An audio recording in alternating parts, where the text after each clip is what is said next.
Hey everyone, and welcome to Elsewhere in the Multiverse, the comic book podcast from Mailfuzz TV. I am Peter, and joining me, as always, unfortunately, is Connor. It will be always. I'm sorry. Always. I'm gonna lie, guys. It's very late at the time of recording, and you're getting loopy. You're getting loopy, Peter, for this episode. This is a comic book podcast in which we talk about comic books, not from DC Comics, because we already have a DC Comics podcast that we do, the pair of us plus Matt. We've been doing that for about 150 episodes, almost 150 episodes. But this is a show where we talk about other comic books. We talk about Marvel, we talk about Image, Dark Horse, whatever we happen to be reading every week, and we talk about it, and have some fun, hopefully, and maybe critique things and analyze and. Maybe not this week, but usually. What, you telling me there was no interesting books this week? Is that what you're saying? I'm lowering the bar and saying, Okay. Not sure we can promise critical analysis in our current frame of mind. Speak for yourself. I can't wait to see loopy analysis. Speak for yourself. So coming up on this week's show, we have The Amazing Spider-Man issue 18, Daredevil issue 3, Fantastic Four issue 8, Mr. and Mrs. X number 9, Star Wars Vader Dark Visions issue 2. Can you get any more colons? Do you know what? I really hate the double colons, so that when I add them into my database, I do a colon and a dash just so it doesn't annoy me. I tried Sabrina Teenage Witch issue 1 from Archie. I also tried Glow issue 1 from IDW. Then we'll be talking about Black Hammer Age of Doom issue 9, Skyward issue 11, and then finally I will be wrapping up the Alien 3 miniseries with issue 5 of that. So that is what's coming up on this week's show. There's one quick bit in like actual industry news, and then there's news for the show that we're going to talk about. The industry news, just very quickly. Captain America issues 10 through 12 have all been... three issues have been delayed. They've all been delayed. A month each. Well, it wasn't a full month each. The first one's actually only 2 weeks because it was already at the end of the previous month. So I think the second one has officially been delayed like 6 weeks, and then the third one's only 2 weeks again. Yeah. I think the reason why the last one's only 2 weeks is because they already expected a delay, so they put it at the end of the month. I feel like they just need to not solicit it for and let it get back on schedule. Well, effectively, that's what's kind of happened, because now it's in July, which has not been solicited yet. It hasn't. As long as they don't solicit an issue into July. That's true, yes. They shouldn't solicit another issue for July. They should wait until the August solicits for issue 13. Yes. No, I agree. That is what should happen now. And hopefully, whether or not it will, well, it's a funny business. This it's one of the better books Marvel's doing right now, though. So take your time. Yeah. Just take your time and keep it coming. Put out a good book. Reasonable pace, but a fantastic quality. Yeah. If you want to hear about fun delays, go over to Comics from the Multiverse and listen to Doomsday Clock chat. Still the most exceptional book every time it finally comes out, though. That's true. I can say with certainty there's nothing I'm reading from any other company right now that I'm excited for the same way that I am for Doomsday Clock. No, it's true. And every issue I get to it and going, do you know what? It's been three and a half months. Am I going to be excited for this issue now? And I'm not. And then I open it up and I read the first panel, and yes, I am. So got that out of the way. The other thing, important for some of our audience, not all of our audience, audio listeners, there's really nothing changing for you. Should all go to plan, you might start getting the episodes a day earlier. Yeah, well, you say that. We've been a day late the last, 3 weeks. I mean... Well, yeah, but yeah, earlier than that. Yeah. So no change for you, really. Pretty much the same thing. The only thing you'll notice is that the books will be in a slightly different order on the show. YouTube folk, though, starting with the next episode, we will actually be putting the episode up in kind of two halves. The benefit, you're saying why do that? Why split it in half? The benefit of that is that the first half will be coming much sooner, probably by the weekend in the week that the books come out. So some of the bigger books that we feel that are more timely, we can get that half out a little bit quicker. We're spreading out how we record the show a little bit to make it easier to fit into things. Yeah, but you might find that every couple of books we change clothes. You might find that. But you'll get it in two halves now on YouTube. The first half being hopefully, before even Comics from the Multiverse goes out. That is the plan, at least. It might not happen every week, but that is the hope that we have got into the new schedule. It does mean that the first half of the next episode will actually be up probably a few days after this one goes up. It should be, yeah. You can look forward to that. It is worth mentioning, though, while it would make sense for War of the Realms to be in the first chunk of the next episode, I need that extra week to finish catching up on Thor. So that'll be in the second half. Tell the lovely listeners just how much Thor you have left. About 30 issues, something like that. And at this point, listeners, imagine the harp sound for the flashback taking you back. And go all the way back to that probably first episode when Peter said, I'll be caught up for the next issue of Thor. And then a month later, don't worry, I'll be caught up for this issue of Thor. Look, harp music again. We're back. I was feeling confident when I said that back at the start, because when we started this show, I literally just read like 100 issues over like 2 weeks of various comics, catching up on a lot of different series. I got burned out. I wasn't ready to do the big epic Thor catch up, and it's lingered. And now, as we record this, War of the Realms is out in about 4 hours. No, it's already out. What day is it? It's Wednesday night. Oh shit, you're right. War of the Realms is out. It's been out for like 20 hours. And Pete, you have more issues of Thor left to read than hours that War of the Realms has been out. Shut up. So minor change to the YouTube version of the show. It'll be in two halves. And yeah, be excited, I guess. I don't know. This is good for you, in theory. In theory. The news will always be on the second half, though. The idea being that that'll be more, like, things will have built up and be more timely. Yes. But, yeah. Audio version, though, pretty much staying the same. Outside of maybe the order of things being a little bit different. So timestamps are always useful, though, so pay attention to the timestamps. So we'll get into books then. Let's talk about books. Starting off with Amazing Spider-Man issue 18, Nick Spencer writing with Humberto Ramos on the art. First thing I've got to say about this issue, some of the art here, particularly Spider-Man's body in some panels, was upsetting my cam. That first splash page, splash page, second page of the book. Mm-hmm. Yeah. I don't know what's happening to his body. There's something unnatural happening. It is. His legs are in this weird angle. He's all scrunched up. Looks like he's got a bit of a beer belly. And not even just that. It's like a beer belly that's angled to one side.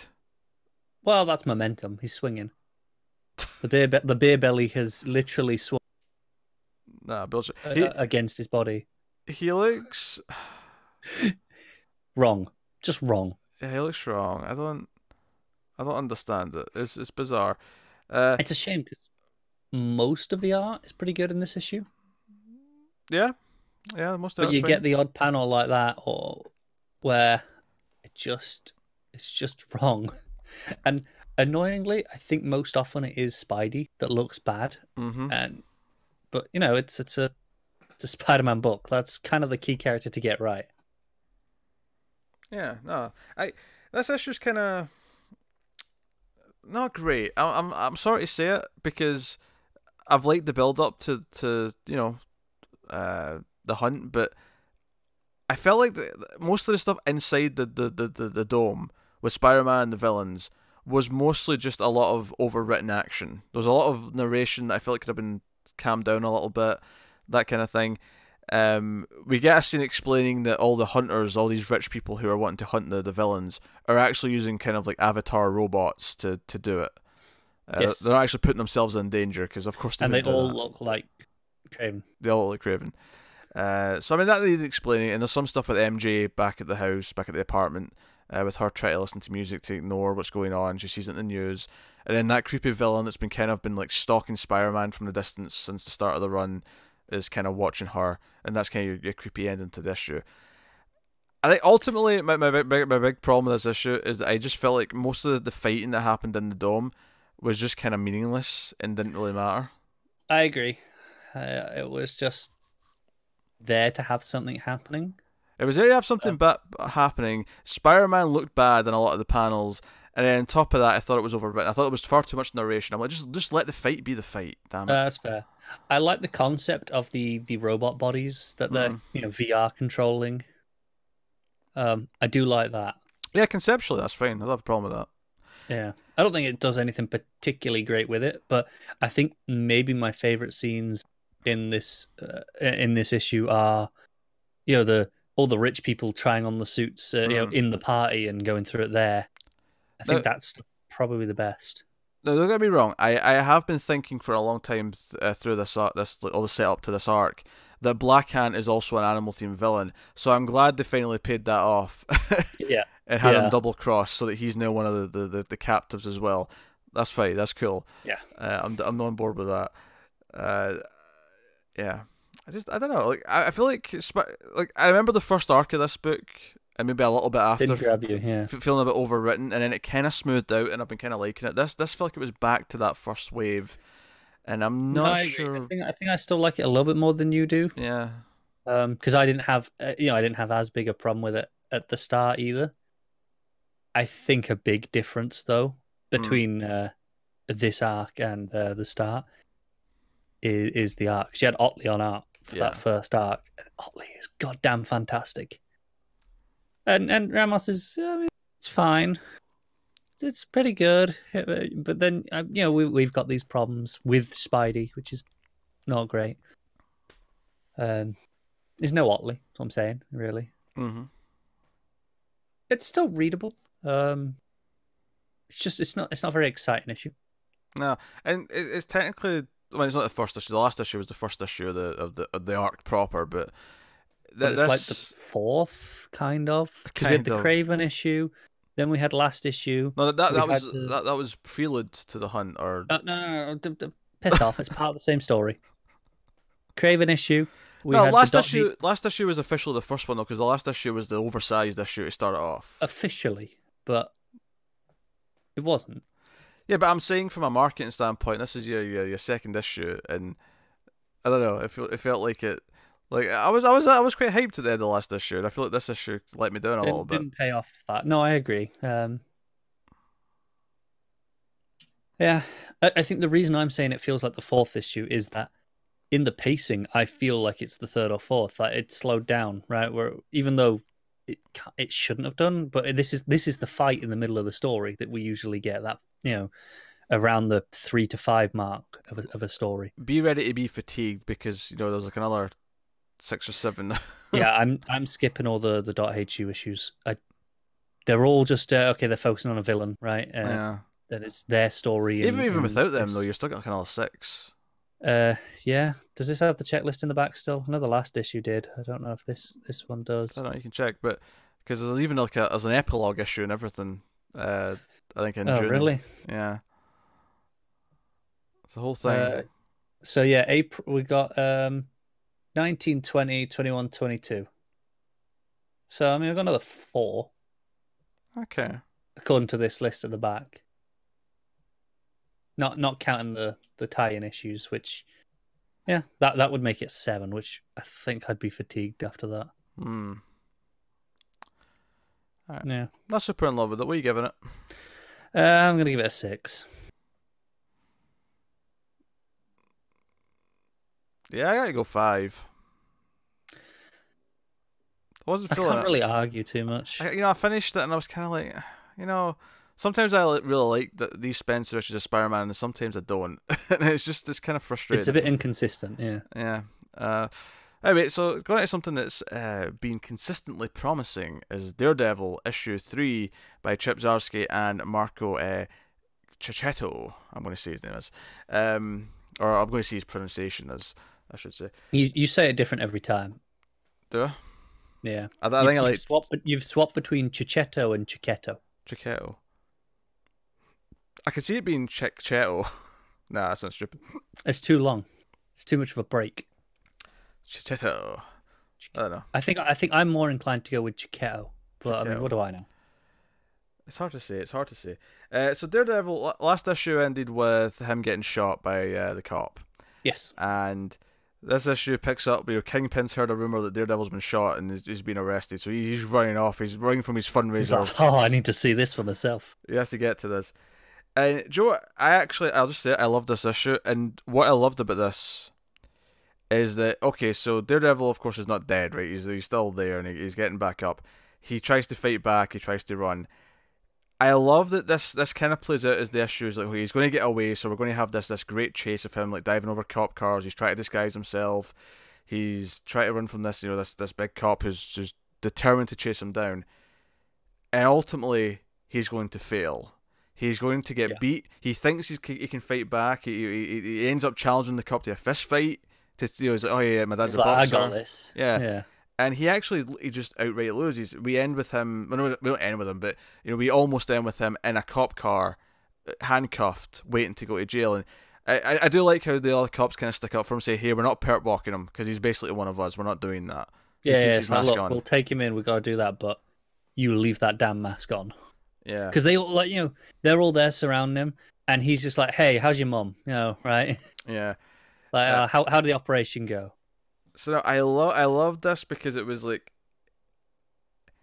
and I loved him getting frustrated that the other cops were like sticking up for him. I loved all that, but I think the main reason why I loved this is because if it was playing at first like, okay, this is how Daredevil escapes the situation, but ultimately he's not going to, and he does actually. Obviously, he gets out at the end, but it's not him that gets out at the end. Like he is saved, perhaps in a manner he's not wanting. Yeah, honestly, until the final page, I thought, okay, this is a trap. Someone set this up to, let him get out and frame him, essentially, and make him seem more guilty as he's run. Yeah. Given who it is at the end, I don't think that's actually the intention, but that's what I thought was going to happen. No, and even this is like, it's like all these bullets are being fired, and you see it's a turret that's actually just on its own. And then, Daredevil wakes up, and it's a Punisher. That's the big cliffhanger at the end of the issue. It's like, you're living better than that. You've seen the light. It's like, hey, you understand now that we got to kill these bastards. Yeah, and of course Daredevil's not going to be along for the ride on that, but it does present this interesting thing where Punisher thinks Daredevil's seen his way of thinking. I love the art. When he's passing out, you see like the red sonar vision fading away. And then you see the lights kind of come back at the bottom of the page, and it's like the bright light that's in his face. And yeah, I love how it plays with that at the start as well, when the cop puts the gun up behind him, and there's that narration going, he doesn't have a front vision anymore with the radar. It's all just perceived equally, and it plays with that. It looks like we're looking up at the gun when we see the radar vision, but obviously to him, he's lying face down. And seeing this essentially kind of out the back of his head, for lack of a better perspective. It's a nice visual look at it. Yeah, no, I like this show a lot. I mean, I love the first two. I think 3 it's doing a really good job of challenging the character and putting him through his paces. Even if he does end up, getting the out, like someone else did kill this person. I like that it's putting him through hell, which I guess is kind of Daredevil's thing in a lot of ways. Go read Bendis or Brubaker's runs. Like that's basically how you write Daredevil. That's his shtick, right? You put him through shit and see how he comes out on the other side. Yeah. But I do love the art in this though. I love how it switches between. At points, it's these really clean lines. Especially on Daredevil himself at times, and the red's really clean, and then it gets into it and it gets gritty. All this cross hatching comes in, and the shadows are there. I'll tell you what I liked as well. Once the police cars are up, I loved the playing with the lights, the red and the blue, the red and the blue lights. Yeah, I tell you what, a panel I really loved is a couple of pages before that. It's when he's looking around for disguises, to cover up a little bit. Mm-hmm. And the main cop spots him. He's like, oh, he's dressed as a civilian. He's describing him. But it cuts to Daredevil hearing it. And it's all these big letters, of him hearing his enhanced vision, enhanced hearing even. Yeah. But the way it plays is, I really like that effect. And he obviously puts out, because he's not got his mask on here. He sees him from behind, luckily. Yeah. But he's like, okay, I've been made, so I need to put on the need to put on the mask and go full Daredevil again. I think I loved it because it was just one up until the ending where we cut to like when he wakes up. It is all just one continuous scene. There's no breaks. Yeah, you have the opening with Fisk. Yeah, but that's before we get to it. That's before even the title credits page. Yeah, once it's Daredevil like getting up from the gunshot, it's one continuous scene until he's knocked out again. So I love that. I love the energy. I love the pacing of that. The whole thing felt like a really great, energetic action sequence. It has a great flow to it, and it feels like he's kind of screwed. It feels like he is weakened compared to he's been shot, so he should be. But yeah, that's why he's struggling to outbox just a random cop. Yeah, no, I liked it. I don't know if I'd call him a random cop. He's a pretty beefy cop. Okay, I mean in the sense that he's Daredevil versus a cop.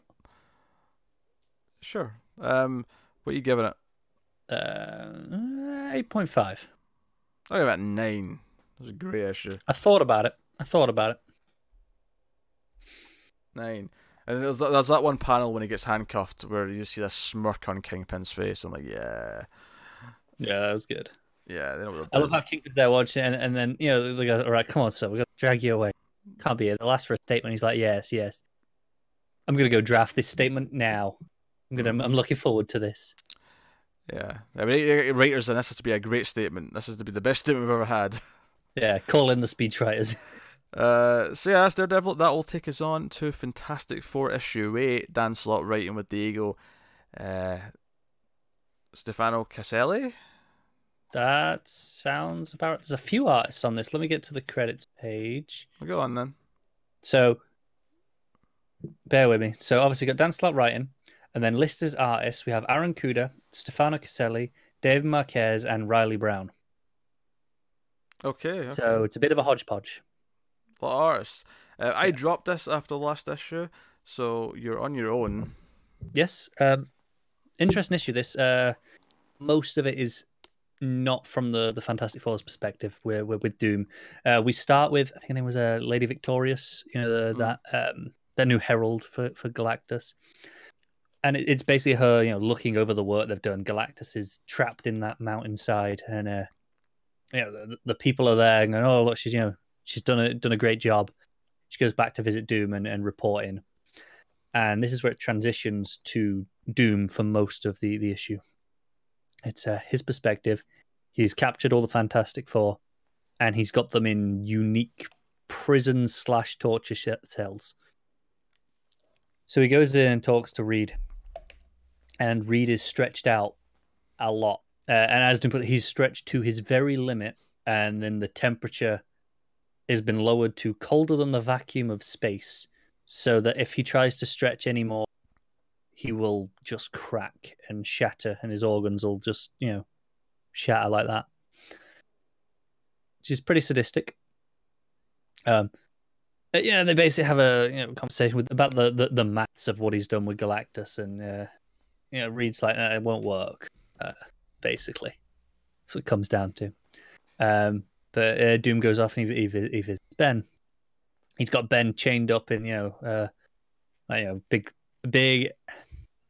I'm thinking, that thing in The Incredibles that he's chained up in, the big thing where he's got all 4 arms, it's got the laser beams to kind of attach him, like that.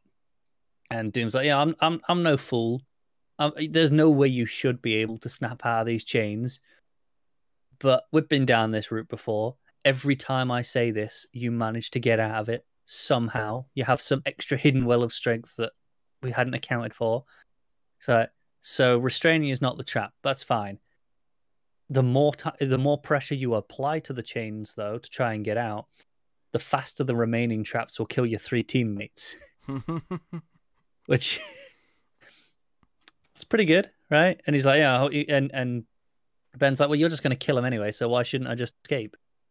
And Doom's like, well, because you're a man of faith, and you honestly believe, you believe that given enough time, they'll figure out their own way to escape. So you're not going to damage that.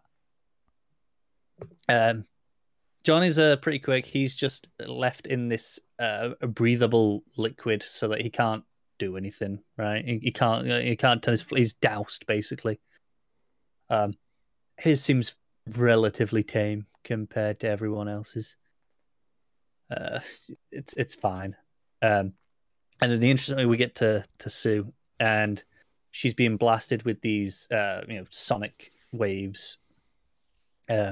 It hits the part of her brain that'll stop herself turn invisible or activating any force fields.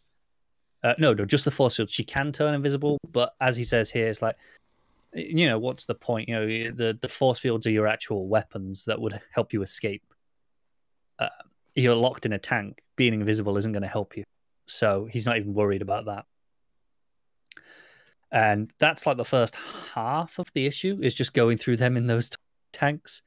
Until we actually cut away now back to the kids. I'm forgetting the guy's name, Franklin.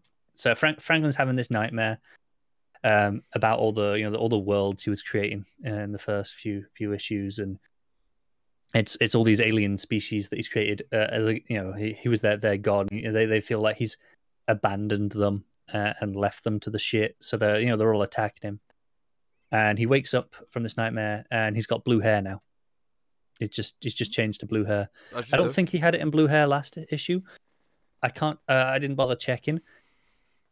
In the nightmare, he's still blonde, and then he wakes up and it's blue. So I'm assuming it happened there. I don't remember him having blue hair.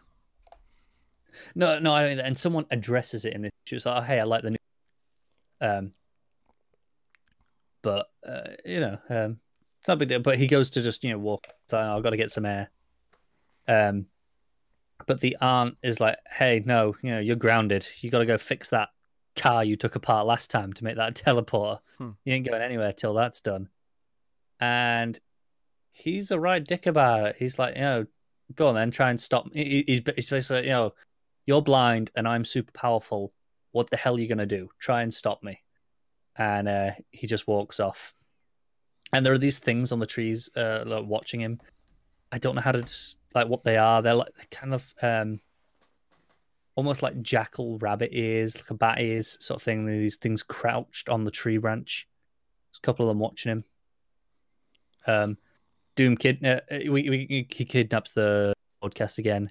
We get like a news channel going, sorry about Doom hijacking all our broadcasts the other day. We've looked into it. We've been sure it won't happen again. And as she's saying that, it cuts off. Doom's like, right, this is the last time I'm going to interrupt you. I'm sorry, but important thing to tell you. And he starts doing his spiel about how, we've harnessed all power. This will make us a major player in this area of the universe. We'll be able to make a fleet of spaceships. And he's this renewable energy. It'll be fantastic. As he's doing this, so pretty much everyone's watching except Franklin, who's out in the streets. This girl comes up to him and she's like, "Oh, hi, I knew this." And he's like, "Oh, I don't even know who you are." She introduced herself, says she was friends with the FF, and they hung out back in issue 239. So I don't know who this is, obviously. She's telling them, "Hey, they're all on the TV. You should." So they run in to go and watch that as well, in presumably her house. And we have, Reed again telling him that, he's, that Doom, you've miscalculated. There's these extra power surges and they're growing in frequency. And when they happen, they'll destroy Latveria and they'll knock the Earth off its axis and, end all of life. And Doom's having none of it until it starts flaring up there and then. And he's starting to doubt it a little bit. But he's still being arrogant, because he's a dick. But they start escaping, all of them together. and Sue basically does it with her invisibility. He's like, no, she turns the button that he was pressing to invisible, right? Which throws him off, and then she's like, no, invisibility. How do you feel about transparency? So what she does is she starts making all of his suit go invisible. So because he's still broadcasting to the whole world, and he's just there, essentially naked, in it's all this scarred, hideous look that he's got. And it's like, okay, now the people of the world are seeing you, what you actually look like, not this doom suit that you appear to. The mask's gone. You'll lose your respect. Is the implication? That's the end of the issue. Is that reveal that, okay, that's broadcast into the world, and he's not happy about it, as you'd expect. It's actually a really solid issue. Even individually, all the different parts are really good. I don't think it quite comes together in the sense that, as you might be able to tell as I was going through that, it's quite fragmented with these. Like the first half is really tight and solid, and then it feels like we're jumping back and forth a little bit all over. Again, individually, all the bits are good, but every section is handled by someone else, and it shows.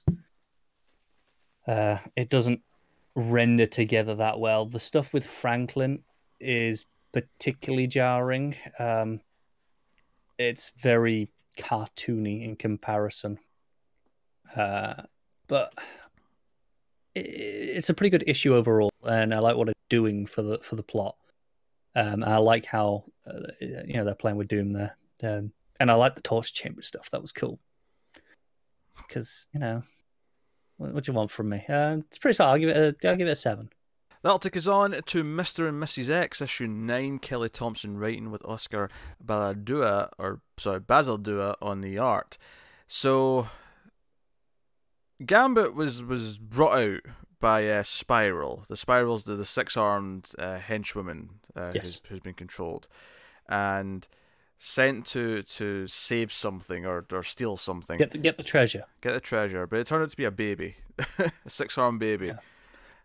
Yeah, I'm not gonna lie. I was worried for the first chunk of this issue. There was going to be just Gambit on his own the whole time. There was 5 or 6 pages that were just Gambit and his narration, and I was dreading this being the whole thing. They say that people don't change. Just I hate reading it. This is probably why I don't like Gambit. First 4 pages. So basically, Spiral's inside the mind of Rogue and talking to Rogue, and then a lot of this issue is Rogue in her head sort of reliving various memories, but she's kind of doing it in a live way where she's talking as she's in the memory. Yes. And she's like, the boy I kissed and he got hurt, and then here's this scene. Carol Danvers were doing brought up in the last Captain Marvel, and here it is brought up in this as well. That's Rogue and Captain Marvel history. If I didn't know any better, I'd say Kelly Thompson is quite a fan of this story beat.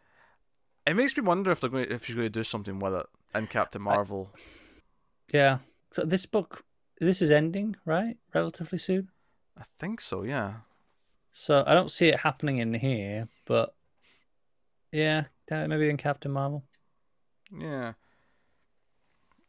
But yeah, so yeah, that's basically most of the issue, and it's this her absorbing Wonder Man. It's basically these different moments from Marvel history, or specifically Rogue history, which are fine in and of themselves. The issue feels kind of weird to, I think, me, having not read most of the stuff that she's referencing. No, I agree. I feel like it doesn't do a lot to make me care about these specific moments, and I feel like the ultimate revelation isn't that big a revelation. Yeah. Hey, don't be afraid. And the bulk of the issue is this, and there's a couple of like Spiral's fighting all the Mojo's army and whatever out in the real world. Yeah, Gambit's running around with a 6-armed baby. Yeah. And then, she wakes up at the end and she kisses Gambit and it's like, yeah, I'm not going to be afraid anymore. And don't get me wrong, I do enjoy the pun at the end where Mojo's like, you've been cancelled. And they're like, yeah. It's a little bit sadder when the book is cancelled. They were almost cancelled, but now they are cancelled, you see. No, they're already cancelled. They're already God damn it, I wanted to do that one. Well, tough. I got there first. But this is the end of the issue. This is where it wraps up. So the bulk of the issue feels like it's this trip through like memory lane with Rogue. But as someone who's not read a lot of this stuff, it had kind of a lack of impact. It was just kind of like going through the motions. When we came into this series, we actively disliked Gambit and didn't care about Rogue. I mean, I don't really have much of an opinion on Rogue either way. And over the course of the series, I've been liking Rogue more. Don't get me wrong. Naturally. Naturally. But I don't care enough about her history to spend half an issue going through big moments. I think it would have been maybe fine if it focused on one, but actually gave me more context for the moment itself.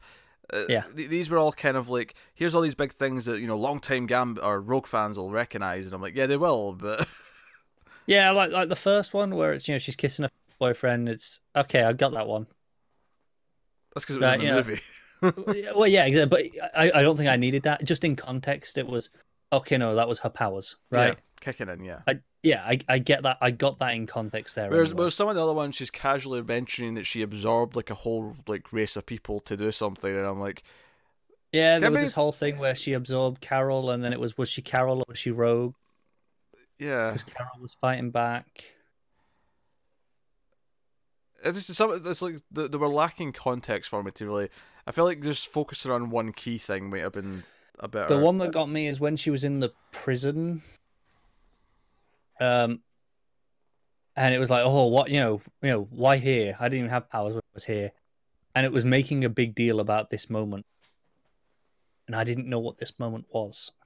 Like all the others, I can get from I can at least understand what they are in context. That one, even at the end of the scene, I don't know what that was meant to be originally. Like I don't know what the original story for that was, which leaves it in a more frustrating place. And the problem is that's the one where, you know, she has the talk with other Rogue. That's the big one. The big revelation is that memory, and that's the one that was lacking the most context. So it kind of fell flat. Yeah, sadly, I think this is probably the weakest issue of the whole book, just because very little of this even could connect with me. So, yeah. And a lot of the humor was kind of missing from this issue because it was mostly in her head dealing with the serious stuff, the psychological stuff. And I felt like when we got to, you know, that in the cell, and it was then Rogue. Holy shit! So much dialogue. That was a page and a half of just exposition word balloons constantly. There was a lot of it. Yeah. And I felt it. It felt like a long read for those couple of pages, which is mad because this book usually flows so fast. Yeah, she's got this big funky hair as well, which again I'm sure long-time fans will be like, "Oh, that's this period because she has that hair." But yes, of course. For me, I'm just kind of like, oh, okay, whatever. Obviously, you're saying, well, can you criticize it for this? And I'm like, to a point, yes, you can, because I think the rest of the book has been very accessible for us. Yes, how many people, you know, are reading this run who haven't necessarily read all of their history, and I feel like this issue doesn't necessarily do much of a job to actually kind of pull us into what these big moments are. Yeah, we're not saying you should ignore these moments. You know, as part of the history, of course, you should use them. But it should do a better job of accommodating for people like us and give us content, give us reasons to care beyond just that we should care because it's obviously a big moment from our past. I get. I should be caring about this because I'm understanding the point of it, but it's not actually having any connection. Art's pretty much the same as it's been. Yeah, pretty solid. Still great in the fight scenes. Great flow to it. Babyface, smooth stuff going on at times. Yeah, smoothness is the thing I don't like about it. But, you know, I mean, as much as I can complain about the Gambit scenes, the art in that first section, that first few pages, is he's zip-lining and then cutting the circle in the glass and jumping in the window. All that stuff looks really good. It does. And it's got a nice colour scheme that's kind of consistent throughout as well. Because that's the other thing. Once we get inside Rogue's head, it's just jumping all over the place in terms of like how it looks. It's all those muted colours, isn't it? Yeah. Yeah. What are you giving it? Like a 4.5. That feels a bit harsh. Well, no, because it's below average for me. You know, I didn't really enjoy reading it. It detracted from the overall run, but there was some art that I liked. I'll give it a 5. I feel like because it's the sort of thing where I can't discount the fact that if you are a long time fan of Rogue, this issue may actually land much better for Well, you. sure, but this is, you know, how what I felt reading it, right? Yeah, that score. It's not like, oh, objectively, Yeah, that's what this is. yeah. I just going below a 5 is. I feel like no, I'm not quite. I'm not ready to call it that because Fair enough. I'm tearing it to shreds basically once I'm doing that. I don't feel like I am. When I'm below a 3, if I'm at a 3 or below, that's when I'm tearing it to shreds. Your gauge is broken. It's not. All right. You're up next. Star Wars Vader Dark Visions issue 2. Dennis Hopeless writing with Brian Level on the art. Yeah. So as I said last time, this is very much it's a series of one shots, tangentially tied through a theme of Vader. We're not following Vader. Vader isn't the main character. This is this time it is an Imperial commander. He's a commander of a destroyer, and he's chasing this rebel spy. The rebel spy's got some information, chasing him down, and the spy gets away. And they're like, right, okay, well, just say mission success. You know, we got something out of it. I'll work in the truth later. But a message comes back going, oh, the Emperor's delighted to hear your success. Yeah, Lord Vader's en route to personally retrieve the spy. And the guy panics because he's met Vader before. He there's Vader's got this reputation where, you fail, you get killed, you get force choked out. We've all seen it in the movies. And he starts panicking immediately. And he runs up to the bridge. He's like, right, no, we're finding this spy. Plot where he could have jumped to. Let's make a likely guess. Let's go and find him, whatever we have to. And the issue is him getting more desperate. So it ends up, they're at an asteroid field. And they're like, okay, well, we can't go in there. We're in a big Star Destroyer. We don't need to go in, but it's fine. We'll send in the TIE fighters. Let's just, they can go in, disable the ship, and then we'll drag it in with a tractor beam. Problem solved. So they try and do that. But this pilot's pretty good. He outflies them. He leads them into a trap around the asteroids. He takes them out. Commander's getting a bit tetchy now. It's like, okay, can't be having this. I really need this guy because he knows if he doesn't get this, he's dead. So he's like, well, I might as well try anything I can. He's risking everyone on the ship just to save himself at this point. He's like, right, into the asteroid field. We can last maybe 2 minutes. Let's go. Rebel pilot is leading them on a chase. Up pops one of those big space worms from Empire that lives in the asteroids, and he flies into it, and you have this fantastic full page spread of the commander going, right, follow him into the beast, and you have this phenomenal page of an entire Star Destroyer flying into this giant space worm and just ripping it apart at the edges, and it looks fantastic. And they go straight through it. But it was a trap from Rebel. In Empire, those when they're inside the beast, there's those flying things outside of the ship on the hull that they have to go out and deal with. If you're not familiar, those essentially suck power. They feed on like the electricity of ships. So the trap was it's fed on the electricity of the Star Destroyer, and its tractor beam doesn't work anymore. It's too weak to pull him in. And then the entire the Rebel fleet shows up and destroys this weakened Star Destroyer. And it's all of this ship is being destroyed. The commander's just saying, right, abandon ship. There's nothing we can do. There's a fantastic layout of it's in the shape of the triangular shape of the Star Destroyer. It's that, but it's all shattered and fragmented as the ship's being destroyed inside it. The panels of it. It's a phenomenal page of design. And the final page is just, the commander. He survived. He got out. He was in an escape pod. But Vader shows up anyway, and failure is unacceptable. And that's the end. This was really great. I love this. This is pretty much everything I could have wanted from a Vader series to follow up from. Because we had 2 ongoing Vader series from 2015 to a couple of months ago that followed Vader as the lead character, whereas this paints him as the villain, even for people who are on his side. This is the Imperial Army. Well, Navy, I suppose. But they're terrified of him, and he's this when he's barely in the issue. He appears in a flash for a couple of pages, and then at the very end.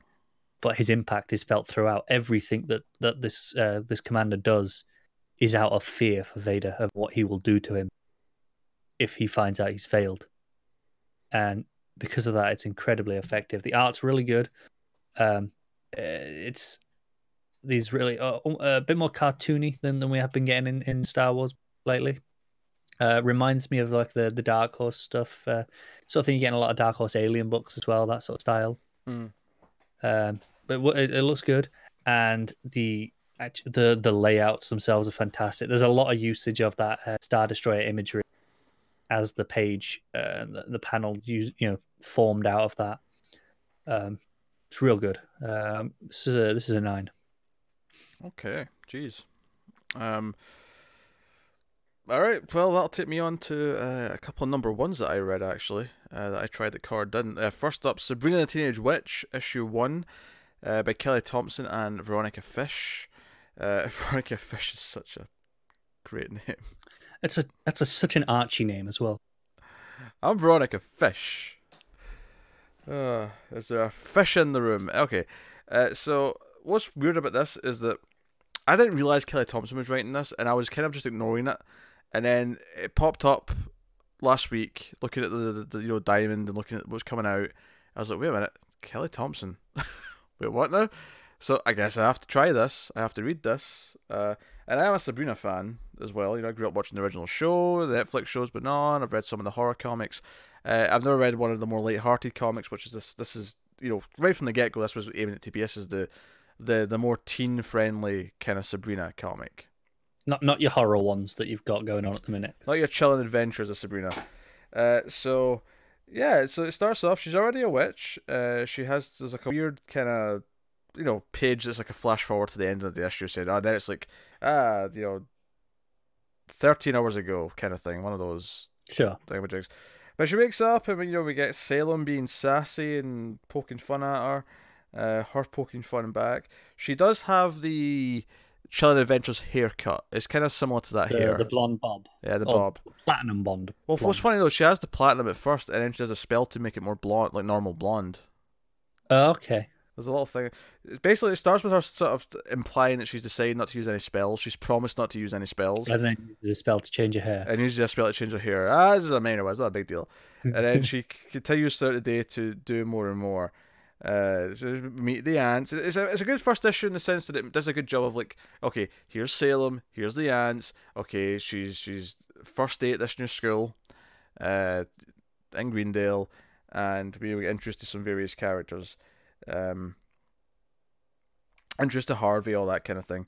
But basically, she sees like this really awful character who's kind of bullying everyone or bullying this one girl, and she's kind of awful to her as well.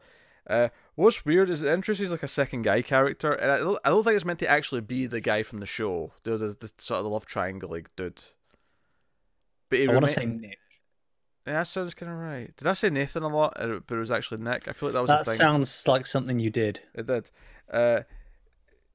He reminds me a lot like him. I don't think it actually is him. The smarmy, cocky little prick. Smarmy, cocky. Yeah, I mean, he's a different race for a start. He's a black, I think. Maybe potentially like Indian at a push, but he's a different type of character. He's a different person, but the personality reminded me a lot of like him, and just kind of, he was a bit smarmy. He's at the main school though, so it's not like he's coming from magic school or anything like But yeah, she has a little spell on an apple because she's like, if you peel the apple a certain way, you get the letter your true love, and she does a little spell to make sure it's an S, kind of thing. But yeah, she befriends this one kid, this girl who's kind of the dumpy nerd, but the bullies kind of give her a hard time about it, and basically Sabrina like all day has been like, right, okay, I can't just do a spell every time someone upsets me, and then she says it to something else. Okay, that's 2 strikes. If she does anything else, I'm going to whip out the magic. And sure enough, she throws a ball at Jessa, which is her new friend, the nerdy one. And she's like, all right, well, that's it. Spell's happening. And she basically just makes her fall into some mud and get covered in mud. But the bully's like, oh, Sabrina must have pushed me. So they end up getting called to the principal's office and getting detention and Okay. all the rest of it. So that's kind of that. They kind of bond a little bit, and then on the way home, they're walking home after detention.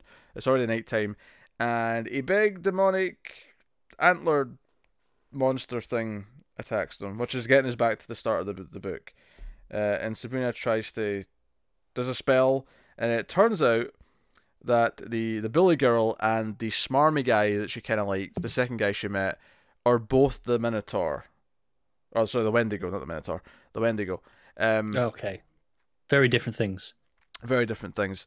But like, she does a spell, and then it kind of disappears, and the pink kind of swirling goes away, and it's those two, and they're kind of separating. So they kind of combine. It's kind of like Firestorm.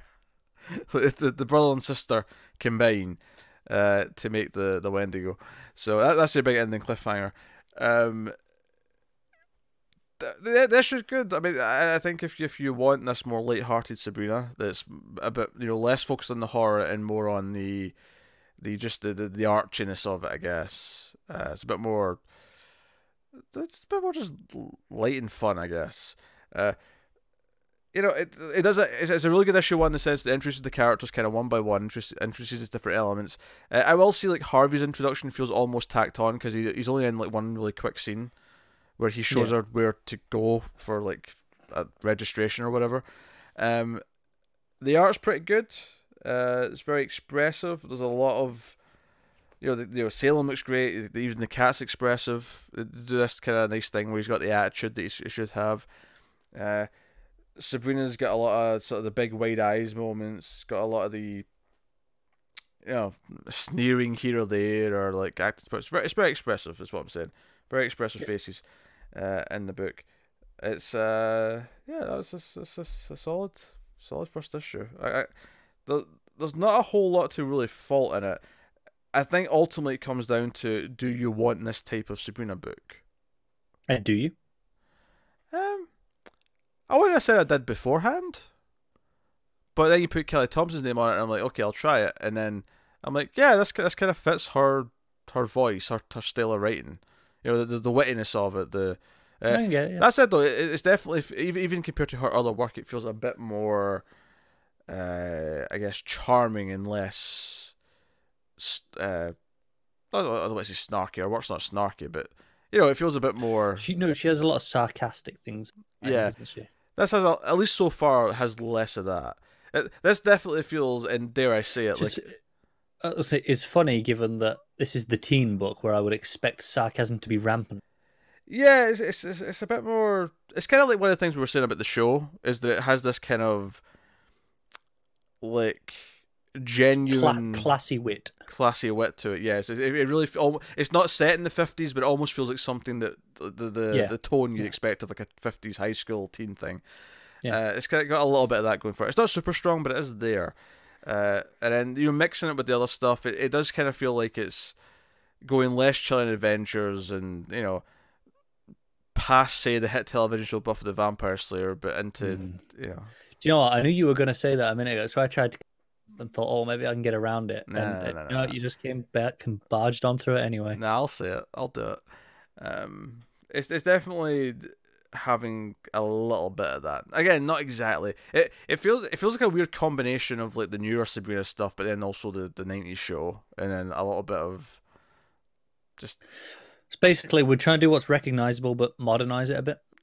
basically, it reminds me of like Mark Waid's Archie. It's like we're going to take the classic version of it, but we're going to try and do like a prestige modern day take on it, and that's kind of what this feels like.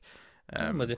It is a complete reboot. I mean, there's no origin of how she finds out she's a witch or anything like that. That's something that might happen in flashbacks later, but it's her first day at the school. First day she's met Harvey. We're right kind of early on in the story. So, I'll give it a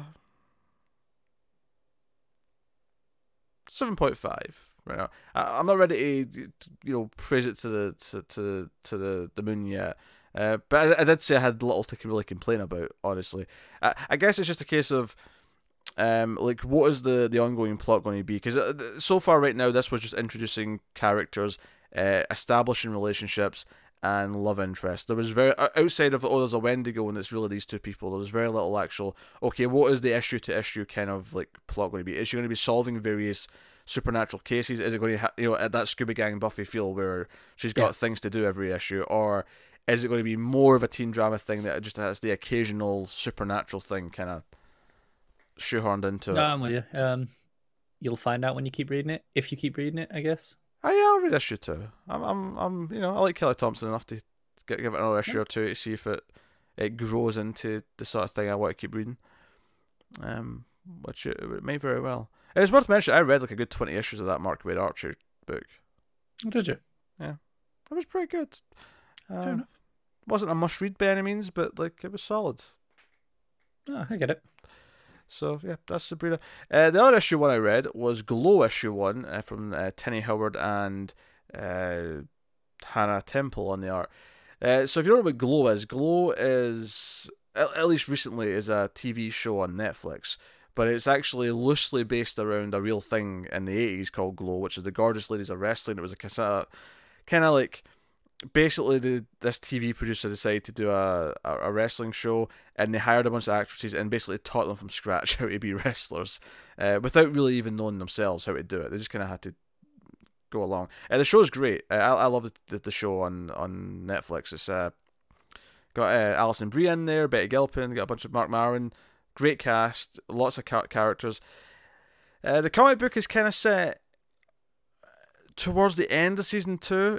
If anything, it feels at the end of season 2, except for one major thing that kind of means that it has to be right before the end, because right, yeah. So the plot of this issue, it's a miniseries by the way, is that they've set up a show, in another city where they're going to go and do a live show in front of a crowd. And there's going to be but it's like a wrestling convention kind of thing. So there's other like wrestling groups going to put on their own shows. So they're all nervous about that, and they end up at the end of the big kind of cliffhanger is that there's one other all lady wrestling show. So the promoter's just going to put them in the same thing together, and it's going to be they're going to have to fight other, because so far you've got this group of maybe 15 ladies who have only ever worked with each other. And they've all learned together. So it's kind of like, oh wait, no, we've actually got these big, the final page is like the big hulking kind of proper bodybuilding lady wrestlers that they're going to have to deal with. So that's kind of the big ending to it. But a lot of the issue is actually them, like when they find out this is happening and Mark Maron comes out and tells them all this, character's called Sam, they're basically all told they all have to pitch in and pay $75 each for like room and board for going to this thing and staying there, because the actual commission money they're getting for doing the show is actually helping pay fees to the network because they've lost their advertisers, which was an ongoing thing in the show where constantly they were having to deal with that sort of thing. So there's issues of them doing fundraisers and I say issues, pages of like the various characters doing fundraisers or getting money in other ways. Like Sheila the She-Wolf brings a dog back to the owner and gets paid that way. Other characters do other things. I think what I would say that I would compliment this in terms of its writing is how easy it was to distinguish between the characters in their voices, but then for the art also their looks. Now it does help that they all have very distinct looks anyway. Like they're not all just the same kind of. They all have costumes. They all have kind of very distinct haircuts. So it's very easy to do it, I think. But to be fair, it's juggling a lot of characters. There's a roll call at the end of the book, but not at the start. I mean, I know who they all are anyway. Place for it, isn't it? I hate it. Yeah. We spoke about this something on something recently. I can't remember what it was. But it does happen from time to time. Yeah. That's silly. Stupid. But no, I mean, the voices are all there. The art's maybe a little bit simplistic for my taste, but it is expressive. It's definitely treating it more of a comedy than anything else. But I got who all the characters were, even ones who could maybe be mistaken in certain comic art if they didn't distinguish them enough. I got who they all were immediately, so I would praise it for that. Was it good overall though? Like, do I think it's worth reading? I think it's probably worth trying if you're into the show and you like comics. Sure, like give it a try. I thought this was a fine issue. I don't think I'm going to come back and read it anymore. Not because there's anything wrong with it, really. It just doesn't feel like it's that important or necessary. Bit inconsequential. Yeah, it just feels. It feels like. One of the reasons why I don't like tie-in novels and things like that to like most properties I like is I hate the feeling of it. It's kind of slotting in between these two episodes, but ultimately, eventually the show is going to say something that contradicts this. It's going to happen. It doesn't feel like it's actually important to what's going on. And if you're okay with that, then I think you'll probably have some fun with this. There was a couple of jokes in here that made me laugh, which was nice, but not something that's like setting my world on fire or likely to set anyone else's world on fire.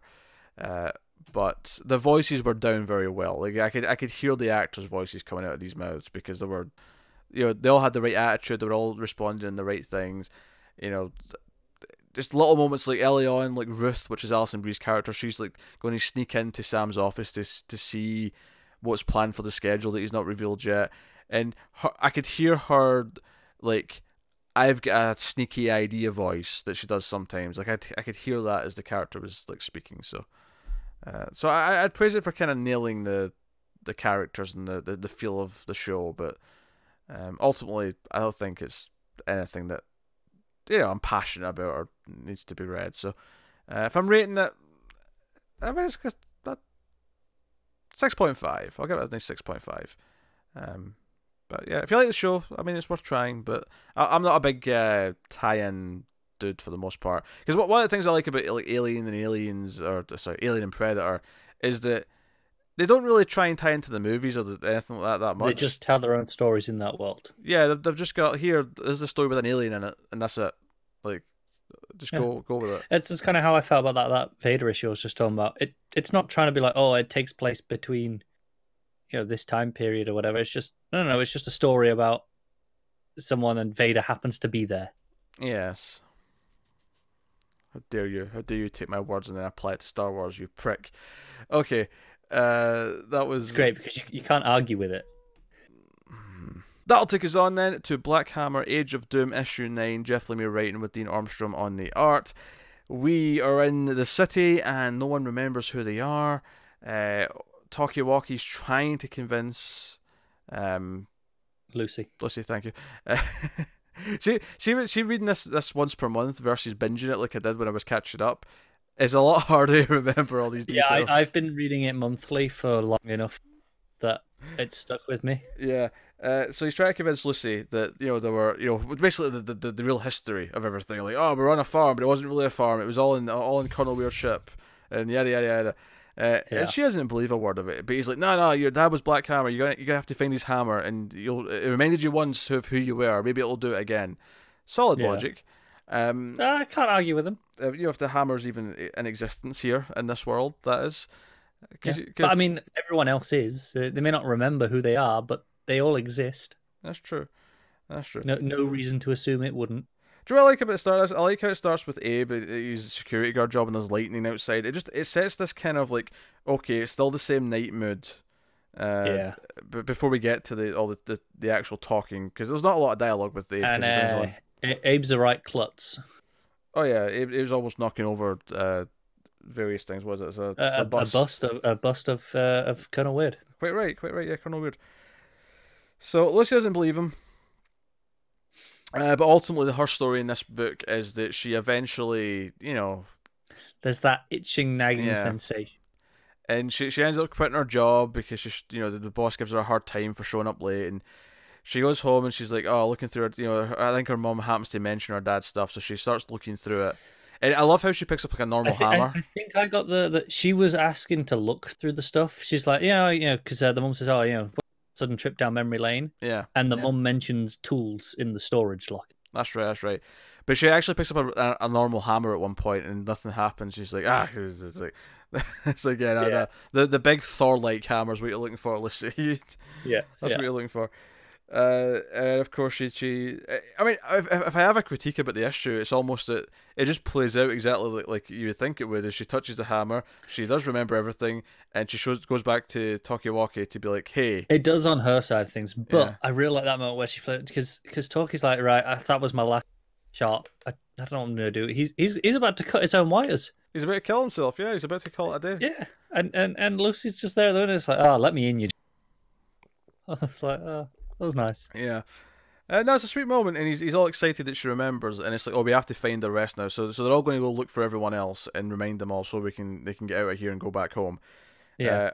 Which, given that we've only got 3 issues left of Age of Doom, I feel okay. So this book is going to end with them all remembering who they are. That'll be the final. Yeah. I'm not sure if they can go back home. I'm wondering if the Earth has just changed permanently, so they'll all remember, but. Maybe, yeah. I think that'll be the sort of cliffhanger as to whatever the next series is, because obviously we know we've got the crossover with Justice League coming up. That's a wonder. What if they do leave this world, this Earth, if you will, and end up in the DC universe? DC world? Yeah, maybe. What if that's how we do this? So Barb, on the other hand, is basically he's like upset. His boyfriend was killed. By the thugs on Mars, and he's like, you know what, it's vengeance time, and he goes in and just starts murdering people. Yeah, Mark's having none of it. He's got the gun out and he's got the sword. It's fantastic. They plead with them. This is the art at its best. Yeah, it's like, because the one last guy is like, oh, we'll put you back in our society, we'll give you everything you want, and he's like, there's no place for me here, and then just kills him. But when he that panel of him flying in with the gun and the sword, oh man, that was good. Yeah. Also, Abe gets attacked. Again, Abe, not knowing who he is, like he gets like, he's actually harassed a couple of times in the issue. We see him walking home at one point as well, but he's on the train, and these punks kind of start harassing him, and he stands up for himself, and he eventually gets up and holds up his fist like he's ready to fight. It's like, I was a Golden Gloves boxer, I can take you little punks. Yeah, but it's almost like he's remembering, like deep down inside, there's some sort of subconscious thing of like, this is what you used to do, this is who you are. But he gets the shit kicked out of him, he gets beat up, he's left lying on the floor, bleeding. It's heartbreaking to watch. This is Jeff Lemire doing Jeff Lemire and making us all hurt. Yeah, Jeff gonna Jeff. Yeah. So. No, I mean, that was the issue. I mean, it's probably one of the more straightforward issues of Black Hammer, because it was, but I still loved it. I loved the character beats. I loved the art. Oh yeah, I'm not complaining. I'm really not complaining, but it was a really straight, in the sense that there was no twists or turns that really like. Oh no, there wasn't. Which I'm happy for, because I feel like between this and we had a lot of twists and turns in Quantum Age that was going alongside it. It's nice to just play it straightforward a little bit. Yeah, I mean, relatively speaking, because obviously there's still things happening. It didn't end with us finding a character from the original series. Yeah, that was really nice. Unless you count Lucy remembering who she is kind of finding Black Hammer which I wouldn't. It's a very different beat. Yes, it is, but still, it's funny to count it just for the sake of saying it's. If you wanted to count still happening. If you really wanted to, I'd give it you at a stretch. See, now we have 3 issues left of each of the characters remembering one by one. Yeah. First it'll be Abe, because he's around. Yeah. I don't know. Anyway, no, Black Hammer, not surprisingly, is very good. Obviously, Ormstrom's art's fantastic as well. You mentioned the alien stuff, but like that atmosphere in the first couple of pages. All that stuff with the lightning at night is great. And I love how it can shift to Mars and have, all that stuff going on, and it be also completely different. Also, it's like harshly, almost hurtful sunlight when you get to Mars, and it's just not pleasant. It's all these dark oranges. Yeah. As opposed to all these dark blues and greys that we've got on Earth. So yeah, what are you giving Age of Doom issue 9? I'm going to give it an 8.5. I'll give it a solid 8. Give it a Fair solid enough. 8. So that'll take us on to Skyward, issue 11. Joe Henderson writing with Antonio Fabela on the art. No, it's not. It's Lee Garbutt. It's not. What have I copied then? Fabela is the colorist. I copied the wrong name. Yeah. That's fair enough. My bad. Yeah. So, so last issue you had a question when she was jumping off towards the city of how she's coming back down given the rules of the world. I don't have an answer for you yet, but she's still doing it. She's jumping around all over the place this issue. Yeah, this tries to answer at least a little bit, but I mean, so it tries to do the thing with the bird, the vulture, where she grabs on and throws herself back down, just swings and gives her some momentum in the other direction. Mm-hmm. But that feels like she does that after a mistake, like after she loses her footing, rather than as what she's doing every time. She comes jumping into the city as well, so she's... Yeah. I don't know. It's odd. It is odd, isn't it? It was bugging me. Barring that, though, I mean, the issue is like her, like essentially wandering around an empty city and trying to find. It's almost post-apocalyptic. It's like, yes. And she's commenting how it's different from her city, and that there's like nets they've put up, at different levels of the buildings to try and like stop anyone from leaving, or I say leaving, floating to their death. Yeah. So, that stuff's pretty neat. The villain obviously follows her, so when she figures out that the trick and she's got a symbol where she's like, okay, I'm gonna find this, and she realizes I've got to get up high. It's this crossroads, and it leads to this secret area. Villain shows up. They have a bit of a tussle, but ultimately they end up. It's a great sequence where he handcuffs the jetpack to her hand and then sends her off flying. It's a good action sequence, and she has to kind of figure it out, and there's an explosion and all that. I love how like he almost tries to kind of bond with her when this like third party shows up, and we know who it is because the reveal a couple of issues ago that it was her mother. I think it was just the end of last issue. Was it the last issue? There's a little break between arcs. It feels like it was a while ago.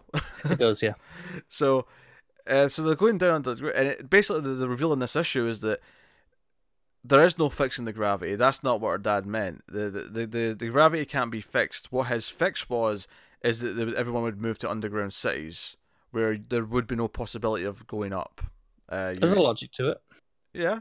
So we find this underground city that's kind of functioning, at least so far. And then, of course, she takes off her mask and is like, hey, baby girl, it's me, it's mum. Yeah.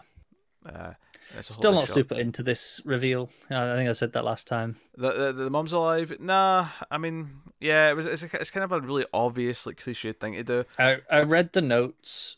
I don't know if you read it in the back. No, this issue. I read some of them last issue. He talks about how she was originally gonna stay dead. It was just they had this idea. But they want to bring the dad back because that had a real meaning to it. They're like, well, we never saw the mom die. Maybe we could play with that. And I get it, but just a bit cliche, isn't it? Yeah, it's such the obvious thing to do that it's annoying that they have done. Luckily, the actual world and her like jumping around and searching the city, and then the villain laughing when it's like, oh, it's just an underground city. This was the solution. Yeah, like all that's great. Meantime, though, her friends back in Chicago, proving that the giant bugs are coming. No one's believing him at first, but it's like but it's like, hey, I brought proof. Yeah. So I mean that was a fun scene, and it's just enough. He's going to go to his parents and try and like prepare the city for this attack, but now the gravity's not turning back on. It's like, yeah, you may want to go back and help him there. Yeah, probably got some problems here. So no, but yeah, despite the misgivings about the mum reveal, which was really more the last issue than this issue, a little bit weird that we essentially played the same reveal 2 issues in a row at the end. Yeah, it was like that last issue was for us, this issue was for her. Yeah, I feel like we should have just saved it and had it here. Assuming we did actually have it there last time and we didn't just assume it was the mum. No, it was at least heavily implied. Okay. It definitely was, because there's no way we'd have just jumped to it. No, I remember thinking this was the one the whole time, but I don't remember the last issue well enough to say. If they just hinted there was a stranger watching her, and then This issue, Yeah. stranger shows up and then reveals who she is. That could have worked, but I was not going to give it a solid 8 because I think this series is consistently fun. The characters are great to be around. The core premise and how it plays with it is still fun. Yeah, you know, art's great still. I think I love the idea of her going to another city and being surprised with how they handled it. Like, the idea that not every city's handled it in the same way. So even she's discovering new mythology of how the world's dealing with this. Yeah. So I'm also giving it an 8. For the record, I just checked the end of the last issue. Mm-hmm. It ends with the mysterious figure going, oh, Willow, my sweet baby girl. Yeah, there you go. So it doesn't actually outright say it's the mother. We went, okay, it's probably the mother. I'll even think it's probably my sweet baby girl. It's the mother. Yeah. Like the dialogue tells you who it is. Yeah. So, Skyward issue 11, which takes me on to the final book of the week, the final issue of this miniseries, William Gibson's Alien 3, both written and drawn by Johnnie Christmas. I always forget he's called that, and every time I get to every issue, time you say it out loud, you have a little bit of a smirk. Yeah, Johnnie Christmas. But so I don't actually have a whole lot to say about this issue because it's essentially the characters running and trying to get to a ship to escape. Because they're on a station, they're on a space station, they're trying to get to this ship to escape. And of course, every so often, an alien's showing up and attacking them. Can I predict the ending? There's races to buttons, and Bishop has to, hit a button to let them out, even though he's missing a leg at this point, and he grabs out of the ship. He's actually like holding on to the outside of the ship, but he's an android, so he can survive in space. It's fine. Yeah. Yes. For some reason, I feel like this is just the ending of Alien, where they get on the ship, they've made it, but one's come with them. Nah, it's not. It doesn't do that. Okay. In fact, when they get on the ship after they've escaped and they've got Bishop on board, they say, "Hey, Bishop, are any of us infected?" And he checks them all, and they're not. So, fair enough then. It kind of, kudos. Distinctly deals with that. Do you remember why the aliens didn't come out the regular way? It actually kind of like burst through the whole body, like a full-grown xenomorph. That one actually fights another regular xenomorph in this issue, and the regular xenomorph eventually picks him up, almost Bane like Batman style, but instead of like breaking the back, it just rips it in half. It's almost like you're not a real xenomorph, and just rips it in half. It's a little bit meta. Delightful. So yeah, I mean the only real thing to note about the ending ultimately is that they get off the station and we've got a couple of new characters with Bishop and Hicks, and Hicks is basically quandering about the whole situation, about how okay we've dealt with that, and Bishop's like, we have to keep tracing it back to where they came from though. We have to basically it sets up the idea that this is an ongoing war. The idea that as long as there's still aliens out there, there's a danger that they're going to spread. The kind of, what was it he says? He says the xenomorph is antimatter to, the xenomorph is to human life what antimatter is to matter. And it will continue to spread and it will eventually win. We have to eradicate them. So it seems like the ending of this script was going to be to like, okay, for future movies, we're going to be taking the fight to them. We're going to go looking for them. That's a reasonable concept. Yeah. I will say, like, having read the whole thing now and like thinking about what this Alien 3 would have been, it does feel like it's kind of light versus, what Aliens was. Like, it feels very, like, pared back down. And yeah. But kind of in a weird way where it doesn't really feel like it's doing kind of the super atmospheric thing that Alien did, right?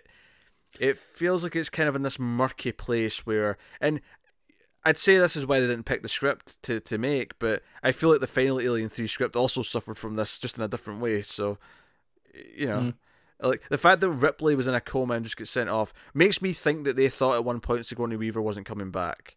So they did they did a sort of piece of writing where, we'll have a body double just lie there or something. And yeah, I think it's a difficult thing. So obviously, one was so you have just the single alien, the mood, the tone. Yeah. 2 goes huge, right? Army, swarms, and then where do you go from that 3? You can't. If you go bigger again, is it just getting stupid? No, if you go back down, does it feel like you're just regressing?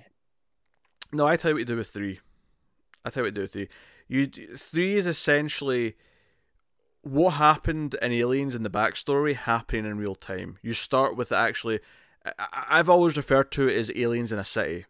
But when I say city, I mean a big space station will do as well. Like, you know, since it's alien. But the Yeah. idea that you have a functioning city with storefronts, with like a mall, with you know hundreds of families, as opposed to just the handful of people. yeah, like you have like this bustling city operating in the space station, and then you have aliens start breaking out. It's basically kind of like a zombie outbreak movie, but with aliens. Like, to go bigger again, that's how you wrap out your trilogy, right? You do that, or arguably Alien on Earth, which actually the first teaser trailer for Alien 3 actually said, "On Earth, everyone will hear you scream," clearly implying that the third movie was going to be set on Earth. The third movie had nothing to do with Earth. It wasn't even mentioned, I don't think. Yeah. So, very very strange in that sense. It was a curious thing to read. I wouldn't say as a movie this would be like I mean it's preferable to Alien 3 that we got, I think, at least Pretty low bar in concept, but I don't know if it would have necessarily been the Alien 3 I would have wanted either. As a comic book, for entertainment value, I think it's one of the weaker Alien comics I've read, but it has that interest factor. I would never read that again. These ones aren't about entertainment, are they? They're more interest, historical record almost. Yeah. But that said, if the script was good, then it should translate to, well, sure, but good comic. There's a reason it wasn't used. I mean, you say that, but there's been good scripts that have not been used. No, there has been, but more often than not, they're not used for a reason. But hey ho, that's Alien 3 issue 5, so that's that miniseries wrapped up. Yeah, so that takes us on to the final part of the show where we pick our favourites of the week, do a favourite panel / moment, favourite cover, favourite art, and top 5 books of the week. So, Connor, what's your favourite panel / moment? Mine is from the Vader book. It is that page with just the layout of the shattering Star Destroyer and everything happening inside that. What's going on inside it is good, but it's all in that layout work. Interesting. I think mine has to be from Daredevil. I get it. Do you know what I think it's going to be? I think it's when Daredevil's on the run after being caught in the civilian clothes, and he skids across a police car. That page, it ends with him realizing he's being surrounded, and there's 2 panels back to back. That are the same framing. Is it him and Fisk? Him and Fisk. One's of Fisk, one's of him, with the same blue and red lights surrounding them. And Fisk is smiling, and Daredevil looks obviously upset by the situation. But it's just the fact that he runs into like Fisk's like circle is just, I don't know. It's just a great moment. Again, it's the idea that he keeps thinking he can get away, and it doesn't really happen. Not by from himself anyway. Not in any great way. I could have picked like 10 things from that issue though. Favorite cover? What you got? I'm gonna be a boring bastard and pick Darth Vader again. It was a real good cover, which obviously you're not looking at it, but No. Just take my word for it. For me, I like the Skyward. I like Black Hammer a lot. Yeah, those are both good. Sabrina's pretty solid as well. I think I'll go with Skyward. I actually really like that one. But pretty close on the cover. Best art of the week, Connor. Ooh, this is tough. I'm gonna go with Ormston for Black Hammer. Yeah, there's a few that are kind of close, but top 3 are clearly in no order for the other 2, but they're all close. It's Ormston, it's Garbett for Skyward, and Checchetto for Daredevil. Yeah, no, I'd agree. Those are the 3 strongest. I think I'm gonna go with Daredevil though. I get it. I wouldn't have faulted any of those 3 as a choice. What's your top 5? My top 5 is Vader Dark Vision is number 1. Number 2 is Daredevil. 3 Black Hammer. 4 Skyward. 5 Fantastic Four. My number 1 is Daredevil. Number 2 is Black Hammer. Number 3 is Skyward. Number 4 is Sabrina. And then number 5 is...